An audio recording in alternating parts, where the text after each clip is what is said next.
Здравейте, скъпи приятели! Аз съм Полина от Здраве и във форма след 40.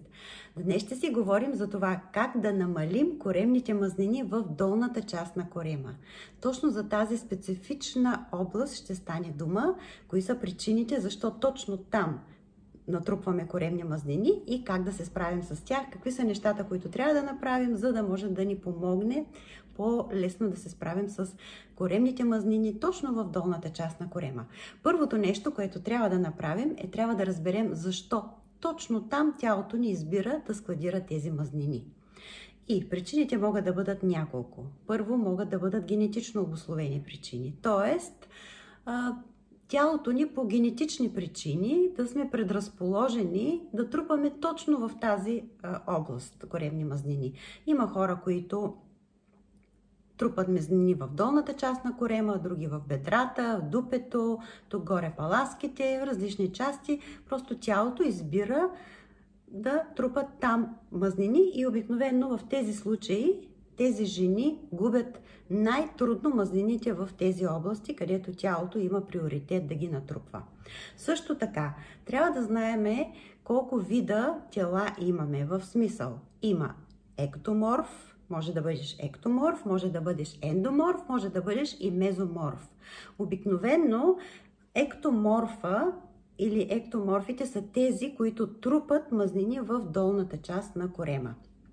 Сега, друга причина, която може да доведе до натрупване на коремни мазнини в долната коремна част, това е консумацията на храна повече, отколкото всъщност изразходваме или повече, отколкото нашето тяло има нужда и също така малката физическа активност. Т.е. хапваме повече, но нямаме достатъчно движение, повече сме обездвижени, не правим тренировки и така нататък.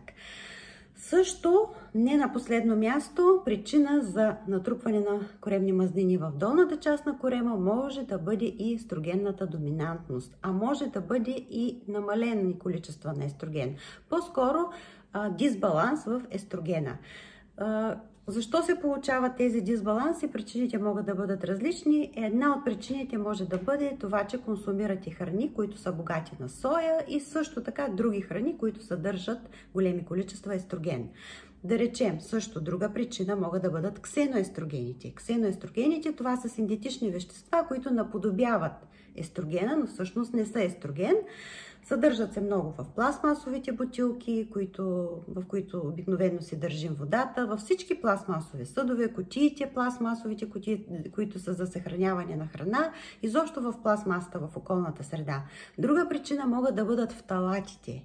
Това са също синтетични съединения, които се намират в лаковите за ногти, в козметиката много често, в шампуани, в бебешки играчки дори. В завесите за баня също се откриват фталатите, също могат да бъдат причина за дисбаланс на естрогена. Друга причина – консумацията на алкохол. Причина за естрогенова доминантност може да бъде и това, че консумираме храни, които съдържат глутен. Това са едни от най-основните причини, които могат да доведат до дисбаланс на естрогена.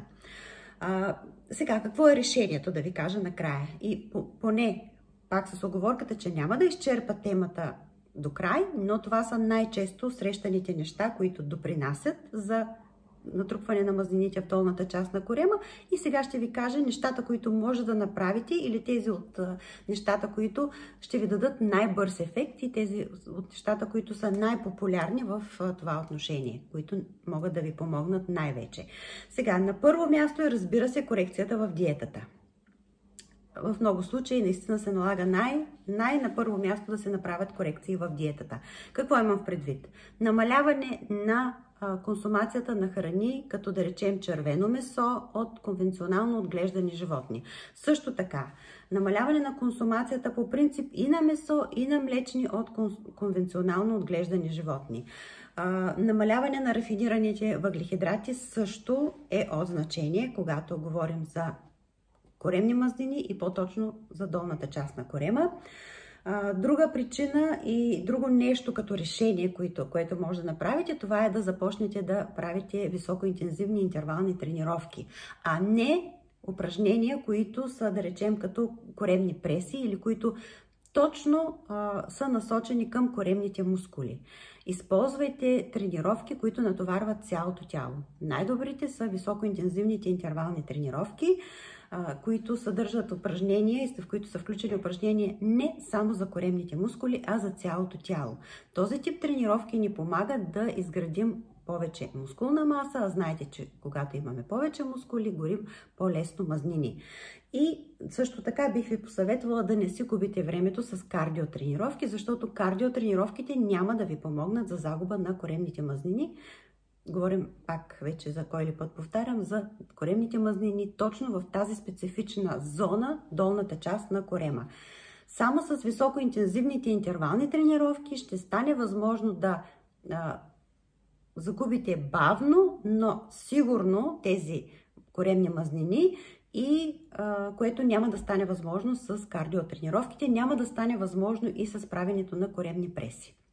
Другото нещо, фокусирайте се върху това, както и преди мъничко споменах, да обърнете внимание на токсините, които попадат в нашето тяло от околната среда и то най-вече тези, които стават причина за това да имаме дисбаланс в нивата на естрогена. Отново повтарям, бъдете внимателни, когато консумирате храни от консервени кутии, когато консумирате храна, пиете вода и напитки от в пластмасови бутилки. Също така бъдете внимателни относно козметиката, която използвате, шампуани, балсами, бои за коса също.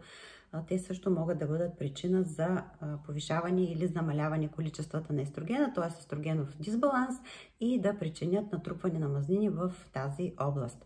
Внимание и с храната, която консумирате. Трябва да сте много внимателни към храните и да си направите цялостна ретроспекция на начинът ви на хранене и по принцип на начинът ви на живот. Така, очаквам ви в програма Откъде да започна, скъпи приятели. Ще започнем на 20 септември. Стартира програмата на живо в затворена фейсбук група. Повечето от местата вече са заети в групата. Мога да приема още малко бройки участници. Затова побързайте, не оставайте за последния момент. Това е програмата, която ще ви даде по-обширни и по-обстойни знания относно не само коремните мазнини, а по принцип промяната в начина на живот и хранене и всички промени, които трябва да направите в средната възраст, за да живеете един достоен живот, за да бъдете здрави, да бъдете щастливи, усмихнати, доволни от живота и да харесвате начина, по който тялото ви изглежда и начина, по който се чувствате. Линк за програма Откъде да започна в описанието към това видео. Споделете видеото с приятели и последвайте канала за още полезни видеа. Надявам се, че това видео ще бъде полезно за много от вас, особено тези, разбира се, най-вече, които имат склонност да трупат коремни мазнини в долната част на корема. Бъдете здрави, не спирайте да се усмихвате, бъдете щастливи. Целувки от мен и прекрасна вечер да имате!